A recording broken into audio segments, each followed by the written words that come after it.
ICM, the Emergency Medicine channel. Today we are going to discuss about a case of a pregnant lady who presented to ER after a RTA, road traffic accident. So we got the information from the EMT that they are bringing a 36-week pregnant lady with a history of RTA. She was driving the car and RTA, car versus car, and she is complaining of abdominal pain. So patient is being brought to the ED by the EMT technicians in the ambulance. So how will you set up the ED and how will you proceed with the management of the patient? So as it is a pregnant female, yes, we have to anticipate certain factors here. Yes. So there will be a high chance of pelvic injury, yes, which in turn can cause pelvic fracture, and also fetal skull fracture can occur. Yes. Also, since she is having abdominal pain, we will have to anticipate pelvic injury. Pelvic injury. Then there can be penetrating injury, which in turn can cause intestinal injury also. Yes, especially in case since the gravid uterus is pushing the intestines up. So if there is an upper abdominal injury, penetrating injury and all, that can injure the intestines. Not only the stomach, the intestines also can be involved. Yes. Then if it is a blend injury, yes, then it can cause uterine rupture.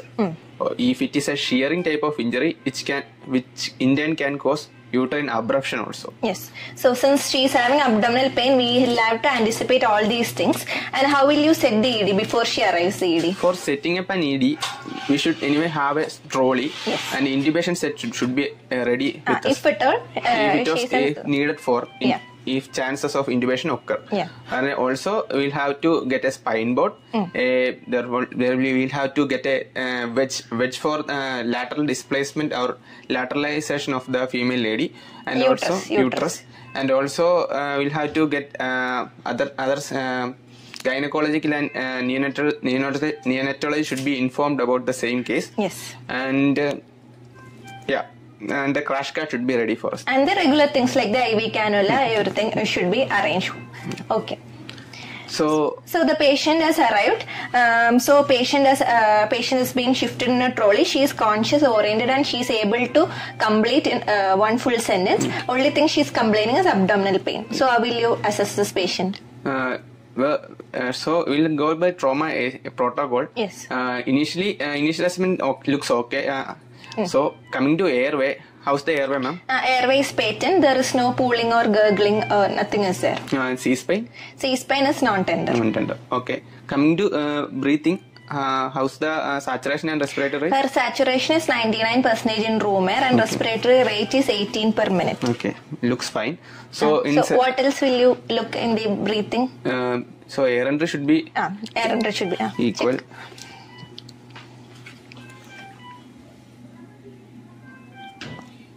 Air entry is bilaterally equal. So in the circulation part, yes, how's the heart rate and BP, ma'am? Heart rate is 88 per minute and blood pressure is 110/70 millimeters. So we'll look for the peripheral pulses. Okay.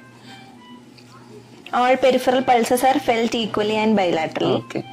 So as it is a gravid uterus, female having pregnant female, there will be a high chance of aorta vena cava compression by the uterus. Yes. So which in turn will cause hypotension. Yes. So for that we'll have to displace the uterus laterally. Left lateral position is the usual procedure we do. Okay. And also if the if there is a need, if patient is in spine board for lateralization, we can raise the spine board by a little bit, by about 15 to 30 degree, and we can adjust, and there is high chance if you raise like that, female may fell down. So we can use a holstering device for preventing the same, and for keeping the patient in that 30-degree angle. We can use a wedge or any pillow or something like that to prevent from becoming in the flat position. So either we can use a wedge or we can displace it manually, or with the spine board, with something supporting behind the spine board, we can displace it laterally. Or if at all she doesn't require a spine board, we can at least keep two pillows in one side of the patient so that the uterus will be turning to one side. Okay. So, what else in the circulation? We have to also put cannulation for if there is any chance of hypotension or something, we'll have to intervene. So can you put a cannula? What size cannula do you want to place? You can put a 20 gauge cannula. Okay, place 20 gauge cannula. So in a trauma patient, we need to place a large bore IV cannula. So 18 or 16. Okay. Okay, you can proceed. Yeah. So other than that, we'll have peripheral processor part. And coming to disability score, how's the GCS, ma'am? GCS is E4, V5, M6, pupils bilaterally equally reactive. Okay, ma'am. Yeah. The disability, what else will you check? How's the pain score, ma'am? Pain score is 7 on 10. She's having diffuse abdominal pain. Abdominal pain is fine. Okay. You can put a injection paracetamol for relieving the pain. Okay. Yeah. In exposure product, patient Exposure normal. Temperature is normal. Normal. A patient is anyway covered to prevent the hypothermia. Yeah. Well, forward moving on, we'll have to look for the adjuncts in. Yes. Before that, she is a pregnant lady with abdominal pain. So we'll have to look for the fetus and fetal monitoring should be done. Okay. Yeah, as it is a pregnant female and. Initially, the pregnant female won't be showing any features of hypertension. If any internal bleed or hemorrhage will be, it will be initially shown in the fetus only. Okay. So, fetal monitoring is the one of the part which is important. Since this is a patient who in which the primary survey is stable, that's why we are proceeding to the fetal part. If this patient is in cardiac arrest or if this patient is unstable, then we will have to take care of the maternal part first. But since she is stable, that's why we are proceeding to the abdominal examination and the fetal monitoring. Okay.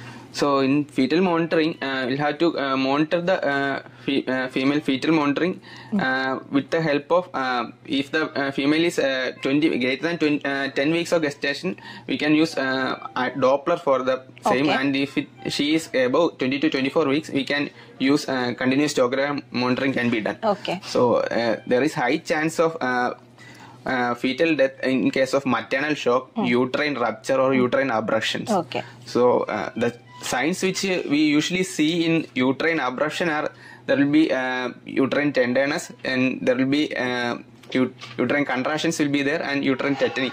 These are the signs you see. And in case of uterine abruption, there will be uterine tenderness, rebound tenderness, and fetal parts will be easily palpable as the uterus is ruptured and fetus will be in the abdomen.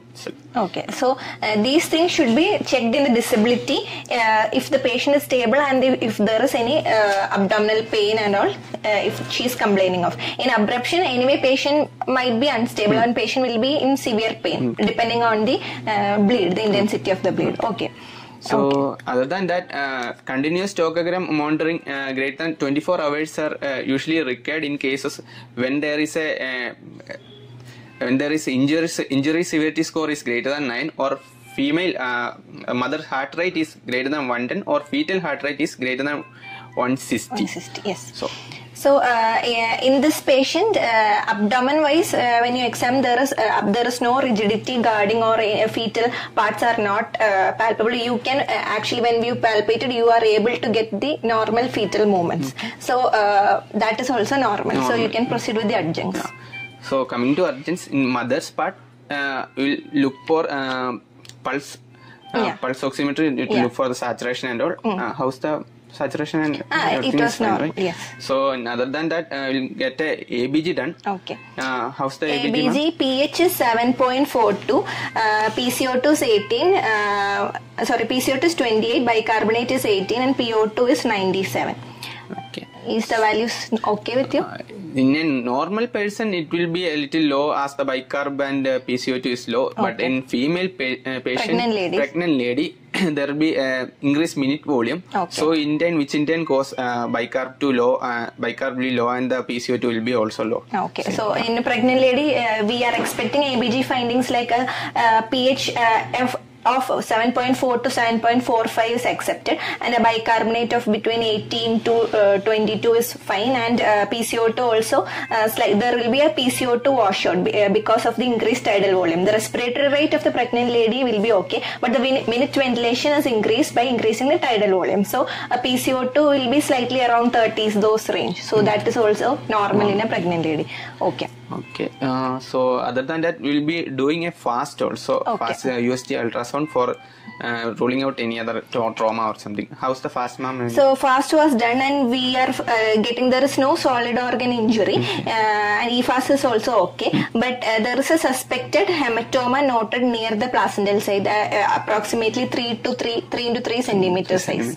So that's a factor for concern. Yes. So we'll have to inform the gynecology team and the neonatology team for the same. Yes. Yeah, and we'll be moving with the further proceeding. As such, there is no impending.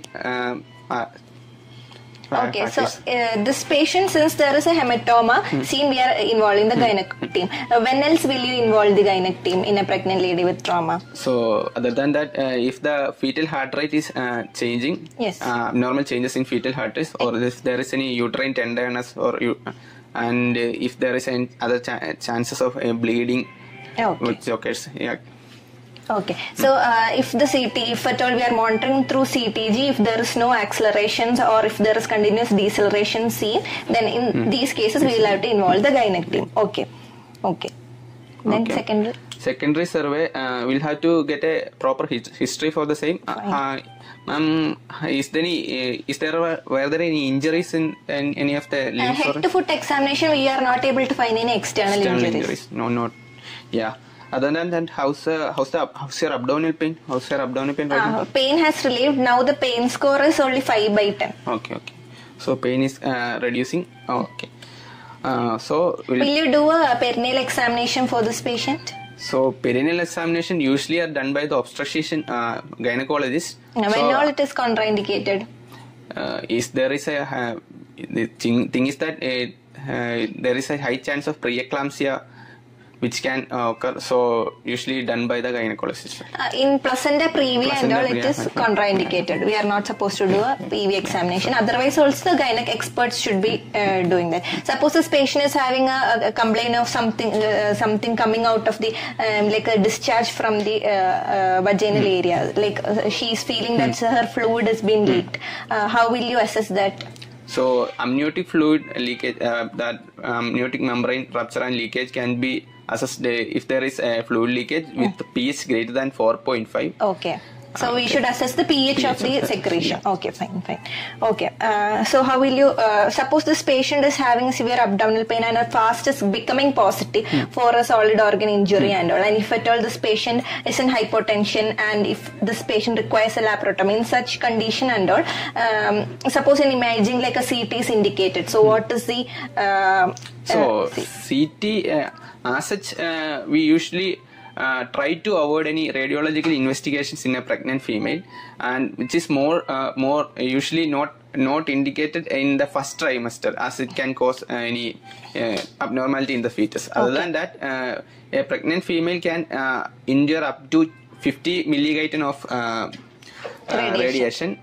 So a CT goes up to nearly 25 milligauton radiation. So CT can be done. It's not a contraindication as such in a pregnant female. So if this patient is in hypotension, definitely CT is contraindicated. She should go for a laparotomy and a cesarean section. But if this patient, if the patient is stable and if there is an abdominal injury and if at all we want to do a CT, we can proceed with the CT scan. Okay. Then, so how will you proceed with the admission and disposition of this patient? Patient is having a hematoma. Anyway, we'll be admitting the patients. Okay. There are other factors which we intend look forward in cases of admission, which intend includes any leaking PV or vaginal bleeding, any abdominal pain or tenderness which is persisting, and also in cases of where there is fetal heart rate changes and yeah, that's these things. So this patient is only having a hematoma near the placental, so we need to admit her and observe her for the any changes and all. At present there is no features of any abruption or anything, and the fetal CTG monitoring also, if at all it comes normal, then we can observe her for 24 hours and we can plan on discharge. So anything about the RH immunoglobulin? So if there is in trauma, if the patient is an RH negative mother, we give an RH immunization, that is RH immunoglobulin 300 gram IM is given. Okay, that should be given within 72 hours. And if there is any injuries, we will also give TT also. Okay, and suppose this patient is a lady who was driving the car wearing seat belt. So, in a pregnant lady, ideally, how should she wear the seat belt? Yeah, seat belt can be should be worn by the female, and the lower part should be below the abdomen, for the. So the transverse belt of the seat belt should be coming below the gravid uterus. Okay.